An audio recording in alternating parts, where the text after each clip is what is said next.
Kate, Hey, how are you?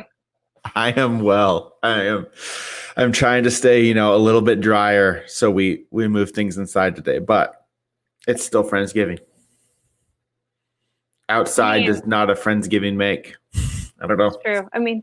I still got to see the Christmas video, so my day is made. I showed up early. There was a reward for it. It was that There epic was win. that. It's one of my favorite things. That was a fun night. A few Moscow mules, helped us get into character, so to speak. So And yet, when um we worked together, we like relived the joy of it because you had to show it to everyone in like the same week. So yes, you are responsible for at least 100 of those 600 views. That was right? you. Right. I was showing it to everybody. I was like, you got to see this. It Because was so partly good. because, when you create something, it's fun to show it off, but partly because it's like you're never going to believe like what we figured, like what we did. So. Well, you and I have worked together, but you have kind of like a secret superwoman cape thing. You are a professional athlete as well. Yes, yes, I am that. So I work as a consultant. I focus on user research. That's my day job. And then my not quite day job is a professional triathlete. So I swim, bike, and run. Try to go very fast. And sometimes I win money. Most of the time I just show up. It's really cool though. That is. And I mean, there was a time where you did this seriously, but you weren't, I don't know, what is professional, whatever. I mean, I don't know too much of what that means other than it seemed like kind of just like a honorary thing for you because you work really hard and train really hard either way. Yeah, so the way it works is you have to win a certain number of races at a particular level, and then you apply, and then they accept you, and then you get to race at the next one. So I had a really, really good season in 2018, and I won New York Tri, the amateur division, and I won another race in Florida, and then I applied, and now I'm doing it at a really high level. I've done some pretty cool races because of it. One of the things we've talked a lot about is your kind of communication strategy, if you will, during races. Do you want to talk about that for fun? Oh man. Which sport? Because right in Oh, triathlons, I think there have been like I get a little bit feisty with the volunteers sometimes, which is actually terrible sportsmanship. But yeah, it's a good race if I yell at someone. It turns out. So that's I don't know if I should be proud of that, but that's just kind of what happened.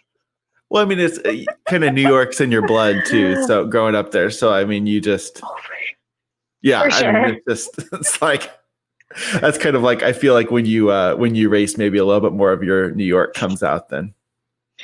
Yeah. Again, if I'm not like going and someone going like, "What are you doing?" Like it is not a good race. It's Yeah, fine. I also like, and I mean this as like a uh, anecdote in an educational way too. But like you read all these posts about like nutrition and athletes and exercising, and it's like if you are a couch potato and you want to become a triathlete, here's what you should do. All that I'm not saying it's credible at all, but I learned about nutrition some from you because we went into a meeting one day and I did not know what was going on. I was like talking, I thought English and it was not coming across. And then finally I was like, when's the last time you've eaten? and and kind of you reflected on your very extensive workout in the morning and that you hadn't eaten since before. And I was like, we probably should get you some food before we do any more business. That's so funny because I thought you were going to bring up the infamous food or pants incident, which also definitely happened. Yeah, it's like, go ahead. I was going to say, like for background, I would go for lunch runs and I would be like bookended by meetings.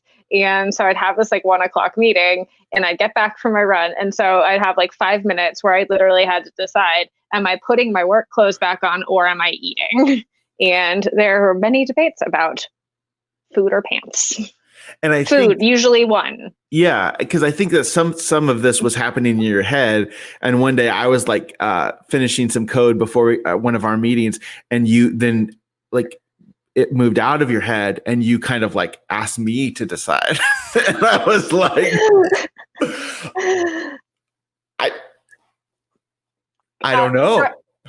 For anyone listening, if that question comes out of your mouth and you're asking someone else to decide, the answer is food. Your brain is no longer working. Like, that is it. Yeah. No, not a question. So we've talked at length just about as you are an athlete and all the mindset that it takes when you're racing, when you're preparing. I mean, we've had several calls where you've been on the bike and, can you hear me? I'm on the bike. And I guess my point is like there's a lot of tenacity and grit and mindset that you use in other areas of your life. Can you talk a little bit about how that translates? Yeah, absolutely. So part of what I do at work is I do a lot of presenting and preparing, and a lot of that really comes into sort of rising to the occasion. And I've noticed, especially like in the last few years, my pre-race routine and my like pre-presentation routine are basically the same. And so it's all about like taking down that level of uncertainty, feeling comfortable so that you know what you have to do to be optimally primed to really perform, be it sport or work. So like for me personally, it's about making sure I time my meal properly. Like I still, before a work presentation, go for a jog or something. Like I get a warm up. And then I still, I grew up swimming. So I definitely still do all my little weird like arm shakes and a couple jumps. And then I go out and then I talk. And it's just something about like feeling like you're ready for an unanticipated thing that's about to happen. And knowing that like at least you've done everything you can and you've prepared, and that is that. So I highly recommend to anyone in looking at like ways you can apply these sorts of like athletic mindsets are things like looking at what you can control. And a lot of the things you can control are like your lead-ins to meetings, your preparation, or even the process at which you solve a problem, and being really consistent with that so that you're sort of prepared and you've pre-made a lot of decisions so that when things start to be, I guess, sort of unpredictable or variable, you have the mental space to react. So that's kind of like in that decision fatigue arena, like try to remove decisions so you can just do. Mm-hmm. Joys of a routine. Joys of a routine. Have you felt like COVID has helped with routine or hurt routine? 2020 has been a really weird year. I would say it has definitely not helped, although it wasn't just COVID, where a lot of like facilities and stuff have been there, and like I don't leave my house really. Like I had a surgery that also just messed up my routine of all the things. But I think the joy in everything kind of changing around is that you sort of learn like different things that you value or start to prioritize different things. Like I was definitely a terrible dog parent before this. And now like the routine is now take the dogs out and then do your workout or stuff like that, which is, I think it's been really nice. So it's led to like a lot of establishing new routines. Will they hold when like life goes back to whatever normal is going to be? I don't know, but it's helped, I think, with dealing with a lot of the uncertainty of like what is going on in the world. Yeah. We're really looking forward to becoming dog parents again ourselves, as well as human parents. We got a call the other day that, our name was up on the breeder list. Do we want a puppy in December? And I was like, well, we're going to potty train our toddler in December. I'm not sure we can potty train two creatures. So we're going to wait a few more months on the dog. I don't know. I feel like the efficiency of that is fine. I mean, if you're already picking up, like, what's the extra? Yeah, that's kind of where I got really overwhelmed. So I'm like, I don't know if I can do this. So to be fair, I think the dog might be easier. Although I say that, and our COVID puppy definitely got excited like in my office yesterday with a new toy, and I don't think he knew that he was pooping. And I was like, what happened? Looked back and I was like, oh no. They just got so excited that he did. So Wow. And then I don't know if this is a fair comparison, but like when you are in your day job mode and kind of in business mode, I mean, we all face setbacks and such that we need to show resilience through. Do you feel like there's any kind of correlation between those types of opportunities for resilience and when you have injuries as an athlete, the resilience you show there? Absolutely. I think in general, like a setback, it's really important to understand, was it you? Was it in your control or was it not in your control? And to sort of gauge your response appropriately to that. So the things that are in your control and ended up being setbacks, like that's a learning opportunity, right? So you can have a really good growth mindset and find ways to get better around that. A lot of that is actually like injury specific. So I mean, like I tore the cartilage in my shoulder. So I'm like rebuilding everything. And it's a really cool opportunity to start from the beginning and do it right, or at least do it better, because right is probably not the best way to look at that, because that implies there's a wrong.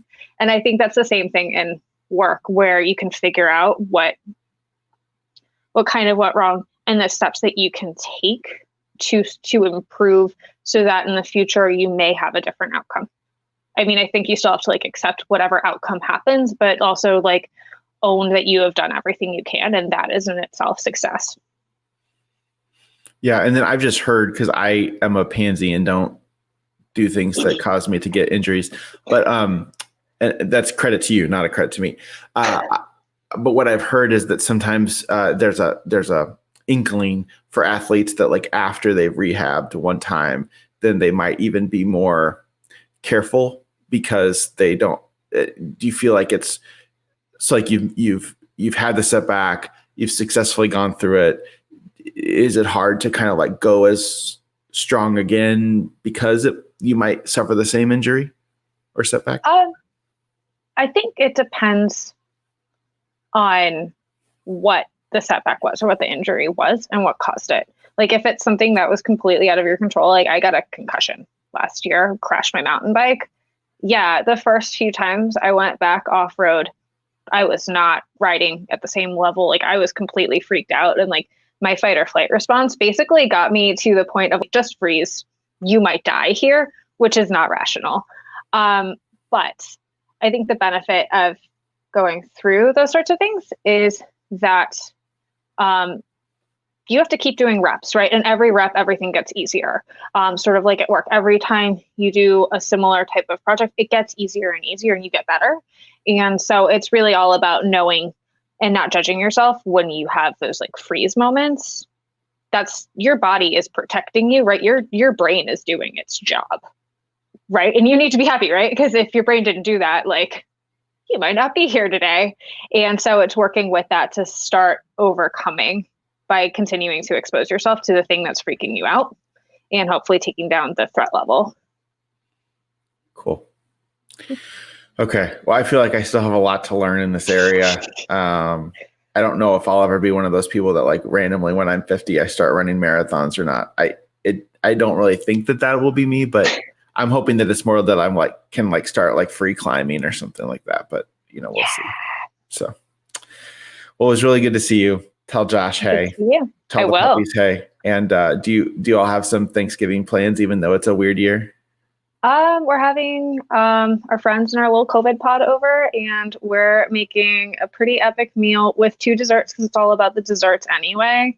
So I'm pretty excited about that. Cool. Well, thanks, Kate, and we will see you soon. All right. Thank you. Yeah. Thanks for having me.